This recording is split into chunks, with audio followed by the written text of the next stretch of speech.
இந்த சுவிட்சர்லாண்டில் நடக்கக்கூடிய piece conference இருக்குது இல்லையா, அந்த பீஸ் கான்ஃபரன்ஸை வந்து எதோட கனெக்ட் பண்ணலாம் அப்படின்னா, எனக்கு ஒரு காமெடி ஞாபகம் வருது. அதோட கனெக்ட் பண்ணலாமா அப்படிங்கிறது போல யோசிச்சு சொல்லுங்க. இந்த சுயேட்சை வேட்பாளர் நாகராஜ சோழன் எதிர்த்து போட்டியிட்டவரை விட 5000 வாக்கள் வித்தியாசத்தில் பெற்று முன்னிலையில் இருக்கிறார் அப்படிங்கிறத சொல்லுவாங்க இல்லையா. ஸோ அப்போ வந்து சீட்டு கொஞ்சம் கொஞ்சமா பின்னாடி போயிட்டே இருக்கும். அப்புறம் கால் என்ன முட்டுதா, தள்ளி நிற்க வேண்டியதானுங்க மணி அப்படிங்கிறதோட சொல்லுவார் இல்லையா. அந்த காமெடியா இந்த சுவிட்சர்லாந்து பீஸ் கான்ஃபரன்ஸோட மேட்ச் பண்ணி பார்த்தீங்கன்னா நல்லா தெரியும் அப்படிங்கிறதோட புரிஞ்சுக்க முடியுது. ஏன் அப்படின்னா வரக்கூடிய செய்திகள் எடுத்து பார்க்கும்போது முதல்ல இந்த சுவிட்சர்லாந்து பீஸ் கான்ஃபரன்ஸ்ல வந்து பார்த்தீங்கன்னா பார்ட்டிசிபேட் பண்ணி ஏதோ பெருசா பண்ண போறாங்க அப்படிங்கிறதோட சொல்லிட்டு இருந்தாங்க. ரெண்டாவது, அந்த சமயத்துல இந்த செய்திகள் வந்துட்டு இருந்த சமயத்துல அந்த நாட்டுல வந்து பாத்தீங்கன்னா பல நாடுகள் குறிப்பா நம்ம கிட்ட வந்து கூட டிமிட்ரி குலேபா அவர்கள்லாம் வந்து பேசிட்டு போயிருந்தாரு, எல்லாம் பண்ணியிருந்தாங்க. சீனா கிட்ட எல்லாம் வர சொல்லியிருந்தாங்க, எல்லாம் செஞ்சிருந்தாங்க. அந்த சமயத்துலதான் இந்த ஆத்விகால்லாம் பெரும்பாலான முன்னேறி வந்து பாத்தீங்கன்னா ஆச்சரிய ட்ரெயினெல்லாம் பிடிச்சிட்டு பிச்சு வீசிட்டு போயிட்டு இருந்தாங்க ரஷ்ய வீரர்கள். அப்படி இருக்கும்போது என்ன சொல்லிட்டு இருந்தாங்க, எல்லாம் சிலர் போலாமா வேணாமா அப்படிங்கிற ஆசோலேஷன்ல இருந்துட்டு இருந்தது. அதுக்கடுத்து வந்து பாத்தீங்கன்னா இந்த சுவிட்சர்லாந்து நடக்கக்கூடிய பீஸ் கான்ஃபரன்ஸ்ல சில நபர்கள், அதாவது சில நாடுகள் பார்ட்டிசிபேட் பண்ணதா சொல்லியிருந்தாங்க. அதுவும் குறிப்பா பல நாடுகள்லாம் 3ஆம் தள உறுப்பினர்களை வந்து அனுப்புறோம் அப்படிங்கிறதெல்லாம் சொல்லிட்டு இருந்தாங்க.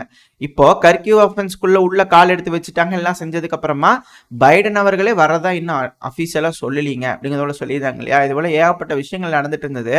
இப்போ சுமிக்குள்ள கால் எடுத்து வச்சிருந்தாங்க. இந்த கர்கியூக்குள்ள எல்லாம் வந்ததுக்கு அப்புறமா இந்த சுமிக்குள்ள கால் எடுத்து வைக்கிறதுக்கு ஒரு சில நாட்களுக்கு முன்னாடி நம்ம செய்தியை பார்த்திருந்தோம். என்ன சொல்லியிருந்தாங்க, ஜெலன்ஸ்கி அவர்களோட 10 அம்ச கோரிக்கைன்றது சுருங்கி 3 அம்ச கோரிக்கையா மாறிடுச்சு. இப்ப திடீர்னு ரஷ்யா இந்த சுமி பகுதியில் எடுத்து கால் எடுத்து வச்சோடனே சுவிட்சர்லாந்து பீஸ் கான்ஃபரன்ஸுக்கு ஆல்ரெடி வரலான்னு சொல்லியிருந்தாங்க இல்லையா, வரோம் சொல்லியிருந்தாங்க இல்லையா. இப்ப அந்த நாடுகள்லாம் யோசிச்சுக்கிட்டு இருக்கிறாங்களாமா, என்னங்க போலாங்களா, நம்ம கொஞ்சம் வந்து மோசமா இருக்கிற மாதிரி தெரியுது, நம்ம போய் ரஷ்யா அல்டிமம்லாம் கொடுக்க முடியுமா அப்படிங்கிறது போல வந்து அவங்களுக்குள்ளேயே வந்து ஒரு யோசனை இருக்கும் போல தெரியுது. மனம் மாற்றம், அது ஒரு நல்ல விதமான மனம் மாற்றம் அப்படிங்கிறத புரிஞ்சுக்க முடியுது. மேற்குலக நாடுகளுக்கு இல்லை, கண்டிப்பா ரஷ்யாக்கு அப்படிங்கிறத புரிஞ்சுக்கலாம். காரணம் என்னன்னா பல செய்திகள் வந்துகிட்டே இருக்கு. ரஷ்யாவை எக்கனாமிக்கலி வீழ்த்தணும்னு நினைச்சாங்க, ரஷ்யாவை மிலிட்டரிலி வீழ்த்தணும்னு நினைச்சாங்க. இது ரெண்டுமே நடக்கல. ரஷ்யாவில் இருக்கக்கூடிய மக்கள் ரஷ்ய அதிபரான விளாடிமிர் புட்டின் அவர்களுக்கு அந்த அளவுக்கு ஆதரவு கொடுத்துட்டு இருக்காங்க. ஆனா இது எல்லாமே வந்து பாத்தீங்கன்னா இப்போ எல்லாம் ஓகே நல்லா இருக்கு, ஏன்னா இது வார் எக்கனாமி மோடா இருக்கு. ஒன்ஸ் இந்த டிரான்சிஷன் டைம் இருக்குல்லங்க, இந்த வார் எக்கனாமி மோடு முடிஞ்சு ரஷ்யா அப்படியே ஸ்டெப் அப் ஆகி எக்கனாமிக்கல் மோடுக்குள்ள வரும்போது தான் எல்லா கலவரமும் ஆரம்பிக்கும் அப்படிங்கிறது போல பல இந்த எக்கனாமிக்கலி இருப்பாங்க இல்லையா, அவங்க தரப்புல இருந்து ஸ்டேட்மெண்ட்ஸ்லாம் வருது. நம்ம இதை பத்தி டீட்டெயில்டா ஒரு வீடியோ தனியா போடலாம். பட் ஆனா வந்து அதை முறியடிக்கிறதுக்காக தான் பெலோஸ் அவர்கள் இருக்காரு. ஏன்னா பேக்கெட்ல இருந்து இந்த விஜய் படம் வரும் இல்லையா, என்னவாரு பேப்பர் எண்ணி ஒரு 100 ரூபா நோட்டு மட்டும் எடுத்து தருவார் இல்லையா, அது போலதான் எடுத்து தந்துட்டு இருக்கிறாரு. பட் இருந்தாலும் அப்படி பார்த்து பார்த்து கொடுத்தாலும் எதுக்கு வேணுமோ அது எதுக்கு தராரு அப்படிங்கிறத புரிஞ்சுக்க முடியுது. ஏன்னா பெருமளவு நல்லா முன்னேற்றம் அடைஞ்சிட்டு இருக்காங்க. பல ஃப்ரான்ஸ்லயும் நல்லா இருக்கு. அவர் டிஃபென்ஸ் மினிஸ்டர் ஆனதுக்கு அப்புறமா தானே கர்கியூக்குள்ள எல்லாம் கால் எடுத்து வச்சாங்க. ஸோ இந்த எக்கனாமிக்கலி ரஷ்யாவுக்கு அது ஒரு மாரல் பூஸ்டா இருக்கும். ஸோ பெலோஸ் அவர்கள் ஏதாவது செய்வாரு அப்படிங்கிறது போல நம்பிக்கையில இருக்காங்க. பார்ப்போம். ஒன்ஸ் அந்த டிரான்சிஷன் டைம்ல தான் நம்மளுக்கு தெரியும் எந்த அளவுக்கு ரஷ்யா அடி வாங்குது அப்படிங்கிறது போல. அதுக்கு செக்யூர் பண்றதுக்காக தான் பல நாடுகள் கூடயும் வந்து பாத்தீங்கன்னா ரஷ்யா வந்து அவங்களோட கரன்சியும் அந்தந்த நாடுகளோட கரன்சியோட டிரான்சாக்ஷன் பண்ணிட்டு இருக்காங்க. இது அந்த நாட்டோட எக்கனாமியை செக்யூர் பண்றதுக்கு. ரெண்டாவது, கோல்டு ரிசர்வ்ஸ் அதிகமா வச்சிருக்காங்க. இது எல்லாமே ரஷ்யாவோட எக்கனாமியை அவ்வளோ சீக்கிரம் லூஸ்ல விட்டுறாது அப்படிங்கிறது போல சொன்னாலும் பல நபர்களும் இல்ல, என்ன செஞ்சாலும் ரஷ்யாவோட எக்கனாமி அடி வாங்கிறதுக்கு அதிகமான வாய்ப்புகள் இருக்கு அப்படிங்கிறாங்க. அதை நம்ம வீடியோ அடுத்த வீடியோ தெளிவாக ஒரு வீடியோ பார்ப்போம். பட் ஆனால் இப்போ இருக்கக்கூடிய விஷயங்கள் அதுதான். சுவிட்சர்லாந்து பீஸ் கான்ஃபரன்ஸ் மிகப்பெரிய ஃபெயிலியர்ல போய் முடிய போகுது அப்படிங்கிறத புரிஞ்சுக்கலாம். பல நாடுகளுக்கு இன்ட்ரெஸ்ட் இல்லை அப்படிங்கிறத புரிஞ்சுக்கலாம். உங்களோட கருத்துக்கள் என்ன அப்படிங்கிறத கமெண்ட் செக்ஷன்ல சொல்லுங்க. ஏன்னா இதுக்கப்புறமும் அந்த சதிமா நடிச்சிச்சு இல்ல அந்த பீஸ் கான்ஃபரன்ஸ் டங்கு ட்விஸ்ட் ஆயிடுச்சுங்க. இதுக்கப்புறம் இந்த சுவிட்சர்லாண்டில் இருக்கக்கூடிய அந்த பீஸ் கான்ஃபரன்ஸ்ல நாடுகள்லாம் கூடி உக்காந்து ரஷ்யாவுக்கு வந்து எடுத்து சொல்லி புரிய வைப்பாங்க நீங்க நினைக்கிறீங்களா, ரஷ்யா அதை கேட்டுக்குவாங்க நீங்க நினைக்கிறீங்களா அப்படிங்கிறது எனக்கு தெரியலன்னா பல நாடுகளுக்கும் மனம் மாற்றம் வந்துருச்சு. ஜெலன்ஸ்கி அவர்கள் அதிபராக ஏத்துக்கிறதுக்கு பல நாடுகளுக்கும் விருப்பம் இல்லை. ஏன்னா அங்கே எலெக்ஷன் வைக்கணும். எலெக்ஷன் சும்மா கண் தொடைப்புக்காவது வச்சு ஒரு ஜெயிஸ்டார்னா சொல்லணும். அது செய்யாதங்காட்டிக்கு தான். ஏன்னா டெமோக்ராட்டிக்கலி எலெக்டட் ஒரு பிரசிடென்ட்டை தான் வந்து அமெரிக்கா சப்போர்ட் பண்ணுவாங்க. அவங்களே வந்து அந்த டெமோக்ரஸியை மலர வைக்கக்கூடிய விஷயத்துல தவறிட்டாங்களா அப்படிங்கிற கேள்விகள் வருது. பொறுத்திருந்து பார்ப்போம் இதுக்கெல்லாம் என்னென்ன முடிவுகள் வரப்போகுது அப்படின்னு உங்களோட கருத்துக்களையும் கமெண்ட் செக்ஷனில் சொல்லுங்கள். நீங்கள் என்ன யோசிக்கிறீங்கன்றதையும் நம்ம அதை பொறுத்த அடுத்த பதிவில் பார்ப்போம். ஆனால் விஷயம் இதுதான், சுவிட்சர்லாந்து பீஸ் கான்ஃபரன்ஸ் நடக்குமா அப்படிங்கிறதே இங்கே ஒரு கேள்விக்குறியா இருக்கு. அடுத்தது சமீப காலமாக இந்த அர்மேனியா இருக்கிறாங்க இல்லையா, ரஷ்யாவுக்கு மிகப்பெரிய குடைச்சல் தரும் விதமான செயல்கள் செஞ்சுட்டு இருக்காங்க அப்படிங்கிற சொல்லப்பட்டு வருது. ஏன் அப்படின்னா அப்புறம் இன்னொரு ஒரு போலியான தகவல் புருடா இன்டெலிஜென்ஸ் விங் கிட்ட இருந்து வந்திருக்கிறது. சத்தமே இல்லாம நேட்டோக்குள்ள அர்மேனியாவை சேர்த்துறதுக்கான பல காய்கள் நடந்துட்டு இருக்கு. ஏன்னா ஆல்ரெடி அர்மேனியா அசர்பைஜானோட டிஸ்பியூட்டட் பகுதியெல்லாம் செட்டில்மெண்ட்ஸ் நடந்துகிட்டு இருக்காது, மக்கள் போராடிட்டு இருக்காங்க ஒரு சைடு. பட் ஆனால் டிஸ்பியூட்டட் டெரிட்டரி அப்படின்றது அர்மேனியாவுக்கு இருக்கக்கூடாது. அர்மேனியாவுக்கு அப்படி இல்லை அப்படின்னா அர்மேனியாவோட நேட்டோவோட இணைச்சிக்க முடியும். அதுக்கான வேலைகளில் ஈடுபட்டு இருக்காங்க அப்படின்னு போலியா தகவல்கள் வந்துட்டு இருக்கு. யாராவது சொன்னாங்க அப்படின்னா நீங்க தெரிஞ்சுக்கலாம் இல்லையா, அதனால விழிப்புணர்வு பர்பஸ்க்காக முன்னாடியே நம்ம சொல்லியிருக்கோம். யாராவது சொன்னாங்கன்னா செந்தில் டிஃபென்ஸ் சேனல் சொல்லிக்கிறாங்க இதெல்லாம் பொய்ன்னு. ஏன்னா அஃபிஷியலாக சொன்னாதானுங்க உண்மையா இருக்கும். ஏகப்பட்ட திட்டங்கள் வந்து அமெரிக்காவுக்கு இருக்கும், அதெல்லாம் வெளியே சொல்லிட்டு இருந்தாங்கன்னா அதெல்லாம் பொய்யா தான் இருக்கும் இல்லையா. ஸோ அதனால நம்ம இப்படி எடுத்துக்கலாம். இப்போ அர்மேனியாவில் வந்து பார்த்தீங்கன்னா ஆல்ரெடி டிஸ்பியூட்டட் டெரிட்டரி பிரச்சனைலாம் முடிஞ்சிருச்சு. ரெண்டாவது சிஎஸ்டிஓவில் இருக்குது அர்மேனியா. சிஎஸ்டிஓவில் இருக்கிற ஒரு காரணத்தினால தாக்க மாட்டாங்கலாம் கிடையாது. சிஎஸ்டிஓவில் இருக்கும்போது நேட்டோக்குள்ளே எடுத்துக்கிட்டு அதுக்கப்புறம் சிஎஸ்டிஓ வேண்டாம் அப்படின்னு அர்மேனியா தரப்பு சொல்லலாம் அப்படிங்கிறதெல்லாம் சொல்லப்பட்டுவது. இதெல்லாம் நம்ப வேண்டாம். ஆனால் உண்மையான விஷயம் என்ன அப்படின்னா நேட்டோட மீட்டிங் நடந்துட்டு இருக்குது இல்லையா, அதுக்கு அர்மேனியாவோட ஜெனரல் ஸ்டாஃபோட டெபுட்டி சீஃப், அர்மேனியாவோட டெபுட்டி சீஃப் வந்து பார்த்தீங்கன்னா பார்ட்டிசிபேட் பண்ணிக்கிறாங்க. அந்த சமயத்தில் என்ன சொல்லிக்கிறாங்கன்னா நேட்டோட பீஸ் கீப்பிங் மிஷன்ஸ்லாம் வந்து பார்த்தீங்கன்னா அர்மேனியா பார்ட்டிசிபேட் பண்ணும், அப்போதான் நம்மளாம் இணைஞ்சு செயல்பட முடியுதுன்னு தெரியுது. பல ரிஃபார்ம்ஸ்லாம் சத்தமே இல்லாமல் காய்களை நகர்த்தி அர்மேனியாவை கூடிய சீக்கிரத்தில் நேட்டோவில் சேர்த்துருவாங்க. அது இந்த காக்கசஸில் இருக்குது அப்படிங்கிறது புரிஞ்சுக்க முடியுது. இதனால துருக்கி அசர்பைஜானுக்கும் சில நேரங்களில் பிரச்சனைகள் இருந்தாலும் ஒன்ஸ் அர்மேனியா நாட்டோட சேர்ந்துச்சுன்னா ஈரானுக்கும் மிகப்பெரிய பிரச்சனையா இருக்கும். ஈரானை சுற்றி வளைக்கிறதுக்கு அர்மேனியா ஒரு மிகப்பெரிய காயா இருக்கும்.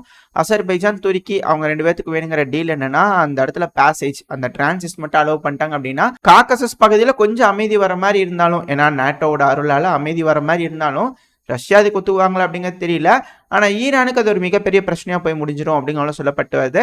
என்ன நடக்குது அப்படிங்கிறத வெயிட் பண்ணி தான் பார்க்கணும். அது மட்டும் இல்லாமல் உக்ரைனில் இந்த புச்சா பகுதி ஞாபகம் இருக்குங்களா, இனப்படுகொலை நடந்துருச்சு, புச்சர் ஆஃப் புச்சா அப்படிங்கிறதெல்லாம் சொல்லிட்டு இருந்தாங்க இல்லையா. ஸோ அந்த பகுதிக்கு போய் அர்மேனியாவிலேருந்து விசிட் விட்டுருக்காங்க. இதனால கடுமையான கண்டனங்களை வந்து ரஷ்ய தரப்பு வந்து தெரிவிச்சிருக்காங்க. என்ன வேணா செஞ்சுங்க, நாங்கள் செய்வோம் அப்படிங்கிறது போல அர்மேனியா செஞ்சுட்டு இருக்காங்க. நான் அர்மேனியாவோட நாட்டை பாதுகாக்க வேண்டிய கடமை அந்த நாட்டோட அதிபருக்கு இருக்கு. இத்தனை பகுதிகளை இழந்ததுக்கு அப்புறம் அப்படி ஒரு நாடு இருக்கணும் அப்படின்னா கண்டிப்பா அந்த நாட்டுக்கு ஒரு ஸ்ட்ராங்கான சப்போர்ட் வேணும். இப்ப இருக்கக்கூடிய ஜியோ பாலிட்டிக்ஸ் வச்சு பார்க்கும்போது அர்மேனியா திரும்பவும் லைம் லைட்டுக்கு வந்திருக்கு. நாட்டோ நாடுகளுக்கு அர்மேனியா மிக முக்கியமான ஒரு பீஸு. ஏன்னா அந்த ஒரு பீஸ் இருந்துருச்சு அப்படின்னா ஈஸியாக கட்டம் கட்டிடலாம் ஈரானை. ஆல்ரெடி அசர்பைஜான் இஸ்ரேலுக்கு ரொம்ப ஃபேவரு. இப்படி இருக்கும்போது அர்மேனியாவும் நாட்டோ நாடுகள் பக்கம் சாஞ்சிட்டாங்க அப்படின்னா இதுக்கப்புறமா தான் அவங்க டெரிட்டரியை பாதுகாக்கலாம் இல்லையா. ஒருவேளை அர்மேனியா நேட்டோ நாடுகளை பயன்படுத்தி இழந்த பகுதியில் மீட்டெடுக்கிறதுக்கு திட்டம் போடுவாங்களா அப்படிங்கிறது தெரியல.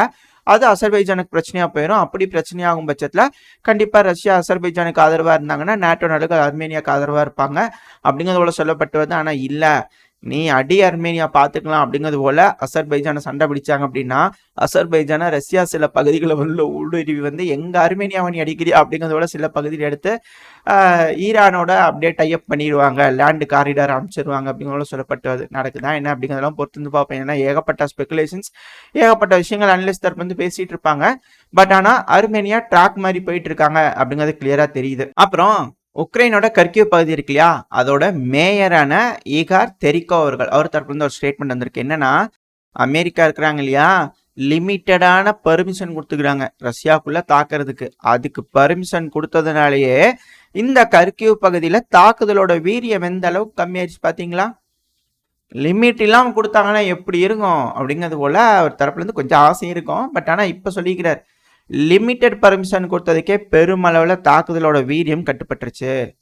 அப்போ நேட்டோ நாடுகள் உள்ள வந்து ரஷ்யாவை நாங்கள் தாக்க போறோம்னு சொன்ன என்ன நடக்கும், ரஷ்யா ஐயோ வேண்டாம் நாங்கள் இந்த உலகத்திலேருந்து காலி பண்ணி வேற உலகத்துக்கு போயிடணும் அப்படிங்கிறது போல கிளம்பி போயிடுவாங்க இல்லையா. அப்படிங்கிறது போல இவரோட ஸ்டேட்மெண்ட்ல வச்சு பார்க்கும்போது இருக்கு. ஏன்னா இந்த ஒச்சான்ஸ்க் பகுதியிலேருந்து வீடியோக்கள்லாம் வந்துட்டு இருக்கு. உக்ரைன் ஒரு பக்கம் அடிக்கிறாங்க, ரஷ்யா ஒரு பக்கம் அடிக்கிறாங்க, 2 பேர் ரெண்டு பக்கத்தில் முன்னேறதுக்கு ட்ரை பண்ணிட்டு இருக்காங்க. ஆனால் அந்த ஒரு பகுதி ஒச்சான்ஸ்கோட வடக்கு பகுதி வந்து பார்த்தீங்கன்னா வீடியோ பதிவுகள் வந்துகிட்டு இருக்கு இந்த ட்ரோன் வியூவில். அப்படி ஒரு பகுதி இருந்துச்சா, அங்கெல்லாம் மக்கள் வசிச்சாங்களா அப்படிங்கிற கேள்வி வந்து பார்த்தீங்கன்னா, ஒரு சில மாசங்கள்ல வந்து பார்த்தீங்கன்னா நடந்துருச்சு. அந்த அளவுக்கான டிஸ்ட்ரக்ஷன் அந்த பகுதியில் நடந்துகிட்டு இருக்கு. ஏகப்பட்ட உயிர் சேதங்கள் அந்த பகுதியில் நடந்துகிட்டு இருக்கு. இதெல்லாம் வச்சு பார்க்கும்போது நீங்க எப்படி வந்து ரஷ்யா வந்து தாக்குதலோட வீரியத்தை கம்மி பண்ணிட்டீங்க அப்படிங்கறத போல சொல்றீங்க அப்படிங்கிறது தெரியல. ஏன்னா அவங்க வந்து சில பகுதிகளை சேஃப்டியா நின்னுட்டாங்க. போதும் இது போதும் இதுக்கப்புறம் இது ஒரு மேக்னெட் மாதிரி அட்ராக்ட் பண்ணிகிட்டே இருக்கலாம், உக்ரைனும் இங்கே வந்துட்டே இருப்பாங்க, நம்ம ஏர் ஸ்ட்ரைக் பண்ணிகிட்டே இருக்கலாம் அப்படிங்கிறது போல் அவங்க ஒரு சைடில் நின்றுக்கிட்டாங்க. பெருமளவில் முன்னேறணும் அப்படிங்கிற அவங்களோட ஐடியாலஜி என்ன அப்படிங்கிறது தெரியல. இந்த சைடு மேக்னெட் மாதிரி அட்ராக்ட் பண்ணி பெருமளவில் அடிச்சுட்டே இருந்தாங்க அப்படின்னா மாரல் வேல்யூ கம்மியாயிரும். ஒரு கட்டத்துக்கு மேலே மாரல் வேல்யூ இல்லை, அந்த சமயத்தில் முன்னேறி போகிறாங்க அப்படின்னா ரஷ்யன்ஸு ஈஸியாக முன்னேறி போயிடலாம். ஏன்னா பல பகுதியிலும் முன்னேறிட்டு இருக்காங்க. நம்ம நேத்திக்கு வீடியோவில் மேப் வீடியோலேயே பார்த்துருப்போம். ஃபுல்லாக பார்க்கலான்னு நினச்சோம், ஆனால் பாதி தான் பார்க்க முடிஞ்சு. அப்போ எந்த அளவுக்கான முன்னேற்றங்கள் பகுதியில் நடந்துட்டு இருக்கு அப்படிங்கிறது நம்மளால புரிஞ்சுக்க முடியுது இல்லையா? ஸோ பல இடங்களையும் அட்டாக் நடந்துட்டு இருக்கனால ரிசோர்ஸ் அதிகமாக தேவைப்படுது. இதில் மேக்னெட் மாதிரி ஒரு இடத்துல நின்று ஏர் ஸ்ட்ரைக் பண்ணிட்டே இருக்கிறாங்க. அப்படிங்கும்போது ஏகப்பட்ட உயிர் சேதங்கள் நடந்துகிட்டே இருக்குது, கேஷுவாலிட்டிஸ் அதிகமாக இருக்குது, இருதரப்புலையும் இருக்குது. அப்படி இருக்கும்போது இப்போ புதுசாக இன்னொரு ஃப்ரண்ட் சுமி ஃப்ரண்ட்டும் நடந்திருக்கு. இப்போ அது வந்து பெருமளவில் இன்டர்நெட் எல்லாத்தையும் பிளாக் பண்ணிட்டு இருக்காங்க உக்ரைன் தரப்புந்து அப்படிங்கிற சொல்லப்பட்டு வருது. இப்போ அதில் இன்னொரு விஷயம், அந்த சுமி பகுதியில் உள்ளே வந்திருக்கிறாங்க இல்லையா, வெறும் சேச்சன்ஸ் மட்டும் இல்லை, அந்த இடத்துல வேக்னார் இருக்காங்க. சைடில் இமேஜ் லோட் ஆயிருக்கும், பார்த்தீங்கனாலே தெரியும். ஸோ வேக்னாரோட படை வீரர்களும் அதுக்குள்ளே வந்து சில பகுதிகள்லாம் பிடிச்சிருக்காங்க அப்படிங்கிற சொல்லப்பட்டு வருது. ஆனால் உக்ரைன் தரப்புந்து என்ன சொல்கிறாங்க அப்படின்னா, இல்லை இது வந்து ப்ரொபேகண்டா, வந்தாங்க அட்டாக் பண்ணாங்க திரும்பி ஓடிட்டாங்க ரஷ்யாக்கே அப்படிங்கிறது போல உக்ரைன் தரப்புல இருக்கு. சுமி பகுதியில் மிக பெரும் அளவில் எலக்ட்ரிசிட்டி வந்து டவுன் பண்ணியிருக்காங்க. எலக்ட்ரிசிட்டி இல்லைன்னா தான் இன்டர்நெட் அதிக அளவில் இருக்காது. இன்டர்நெட்ஸையும் வந்து பார்த்தீங்கன்னா பெருமளவில் கட்டுப்படுத்துறாங்க உக்ரைன் அப்படிங்கிறத சொல்லப்பட்டு வருது. ஏன் அப்படின்னா இந்த சுமி பகுதியிலும் முன்னேறி வந்து சில பகுதியில் பிடிச்சிட்டாங்க அப்படிங்கிற செய்தி காட்டு தீ மாதிரி பரவ ஆரம்பிச்சதுன்னா பல பகுதியில் இருக்கக்கூடிய உக்ரைனோட வீரர்கள் சண்டை பிடிக்கிறதுக்கு ரெடியா இருக்க மாட்டாங்க இல்லையா? அதை வந்து கட்டுப்படுத்தணும். அந்த இன்ஃபர்மேஷன் வார்ஃபேர் வந்து ரஷ்யா திறமையாக கையாண்டுட்டு இருக்காங்க. அதை கட்டுப்படுத்தணுன்றதுக்காக உக்ரைன் இது போல முயற்சிகள் எடுத்திருக்காங்க அப்படிங்கிற சொல்லப்பட்டு வருது. ரஷ்யா தரப்புல 10 நாள் கழிச்சு தான் நார்மலாவே என்ன நடக்குன்னு சொல்லுவாங்க. அது போல ஏதாவது நடக்குது அப்படின்னா அடுத்த பதிவில் என்ன நடந்திருக்கு அப்படிங்கறத தெளிவாக பார்க்க ஆரம்பிச்சிடலாம். பட் ஆனால் இப்போதைக்கு ரஷ்யாக்குள்ள வந்து நீங்க தாக்குதல் பண்ணாலும் பண்ணாட்டியும் ரஷ்யா பஃபர் ஜோன் அமைக்கிறதுல தெளிவா இருக்கிறாங்க. ஒரு கட்டத்துக்கு மேல இந்த சுமி, செர்னிகிவ், கர்கிவ் இந்த பகுதிகளை திரும்பவும் முன்னேறி வந்து சில பகுதிகளை ரஷ்யா பிடிச்சிட்டாங்க அப்படின்னா இவங்க பர்மிஷன் கொடுத்து உக்ரைனால தாக்குதல் பண்ண முடியாமல் போயிடும். அதுதான் இங்கே இருக்கக்கூடிய ஒரு விஷயம். என்ன பண்ண போகிறாங்க அப்படிங்கிறத பொறுத்து இருந்து பார்ப்போம். மேயர் கொஞ்சம் சந்தோஷப்பட்டுக்க, இது ஒரு டெம்பரவரி தான் அப்படின்னு பல அனலிஸ்ட் தரப்புல இருந்தாலும் இல்லை, முன்னேறி போய் பல இடங்களை மீட் எடுத்துருவாங்க உக்ரைன் அப்படிங்கிறதோட சில தரப்புல சொல்றாங்க. உங்களோட கருத்துக்கள் என்ன அப்படிங்கிறது மறக்காம கமெண்ட் செக்ஷன்ல சொல்லுங்க. இதோட இந்த பதிவு நான் முடிச்சுக்குவோம். இந்த பதிவு எப்படி இருந்துச்சு, உங்களுக்கு பிடிச்சிருந்தா லைக் பண்ணிட்டு உங்க ஃப்ரெண்ட்ஸ் அண்ட் ஃபேமிலியோட ஷேர் பண்ணுங்க. அது கூடவே மறக்காம இந்த பதிவை பத்தின உங்களோட கருத்துக்களை கமெண்ட் செக்ஷன்ல சொல்லுங்க. இந்த பதிவு நல்லா இருக்குன்ற நம்பிக்கையில் அடுத்த பதிவில் உங்களை சந்திக்கிறேன். அது வரைக்கும் ஸ்டே சேஃப். பை.